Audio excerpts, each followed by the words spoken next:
I want to give you an alternate version of Heron's formula. And first of all, here's Heron's formula again. We take three sides of a triangle and add them together, divide by 2, and this number, if you call it S, then plug it into here. S times S minus side A times S minus side B times S minus side C. And then take the square root.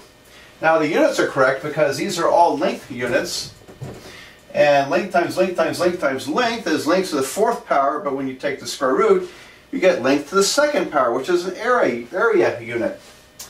By the way, I looked at Heron. He lived in the 1st century of, 1st century AD, which would have been the same century as Christ.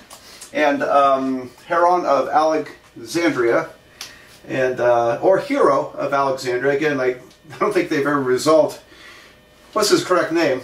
I don't know how Heron proved this, because I don't think he may not have had a law of cosines to work with. I don't know when the law of cosines came along. Maybe quite a bit later. So I'm not sure right now how he proved this, and maybe I'll try to attempt it without trigonometry someday. But in any event, Heron's formula is fine, and you can prove this by using the law of cosines and then using that area is 1/2 AB sine theta. You can apply all that. It's a rather messy proof. I've done it, and it's doable, but I don't think I'm going to take up a lot of time here doing that. But here's an alternate formula, and what should I call it? Should I call it Davidson's formula? Who knows? Davidson's formula. And so, but it's, I found this actually today. I was at work, and I was looking through the textbook for some homework problems to give my class, and I found some scribbling in my book where I had calculated a formula. I think it was a couple years ago, because I had totally forgotten about it. And here's how it works. Area is, all right,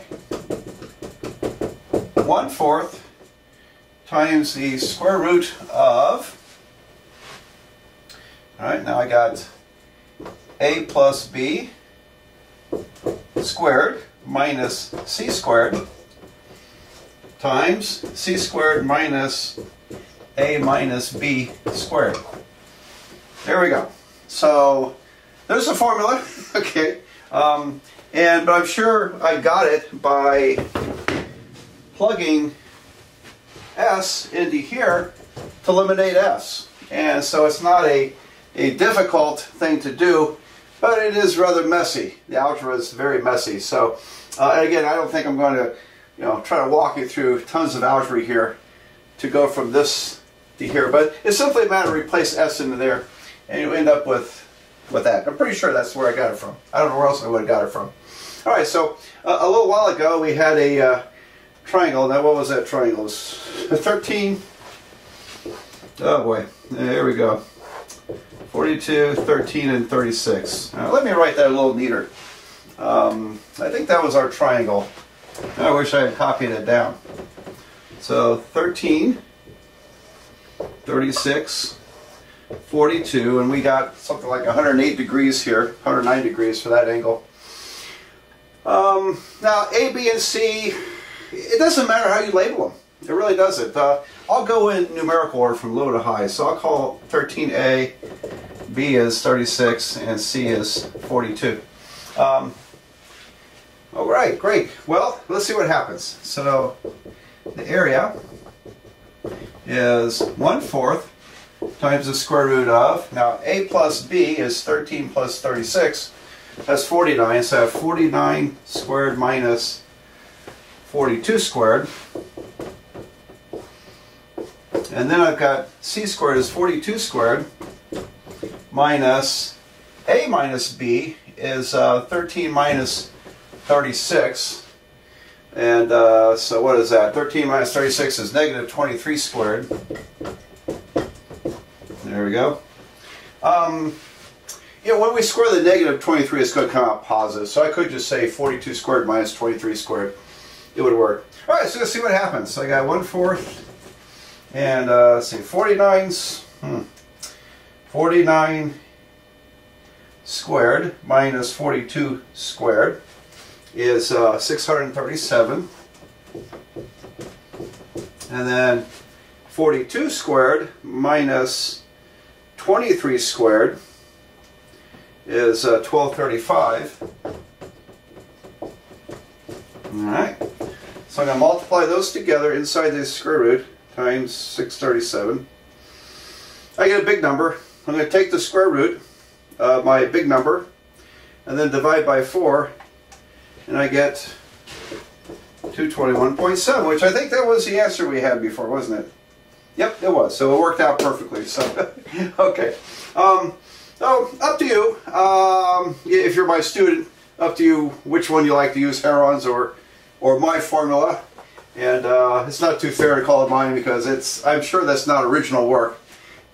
Just a matter of canceling the S's to there. Some question might arise is, well, is it possible one of these subtractions could be negative? Because if I have a positive times a negative, I would have the square root of a negative. You know, that's a good question could arise. I think it's something to think about. So let me show you why both these have to be positive. There's a good reason for this. And since they're both positive, then I'm not going to run the risk of getting the square root of a negative, which would be a complex number. Alright, so in a triangle, and now I'm just drawing a triangle. We'll call this A, B, and C. A plus B has to be greater than C. A plus B has to be greater than C. Because the shortest distance between 2 points is a straight line, as they say. This distance has to be longer than C. Alright, so this is larger than, since this is larger than C, then A plus B squared, quantity squared, is greater than C squared. That makes this positive. And because this number minus a small number is positive. What about this? Alright, C squared minus A minus B squared. Alright, so this was a little tougher. Is C squared greater than A minus B squared? Good question. It's the same as asking, is C greater than A minus B? Well, if I add B to both sides, B plus C has to be greater than A. So B plus C is greater than A for the same reason. One side of the triangle is always less than the sum of the other two sides. Or conversely, the sum of two sides in a triangle is always larger than the third side. And that's called the triangle inequality, incidentally. It's a very important theorem in higher mathematics. The triangle inequality is got to be in the top 10 theorems of all time. Alright, so this is sort of an argument that whatever numbers you plug in, this is positive, so you multiply, you get a positive number, you can take its square root. Alright, so there we go. I like that formula. I think it's maybe a little quicker than Heron's. And so there you go. Okay, I have another method to show you after this video.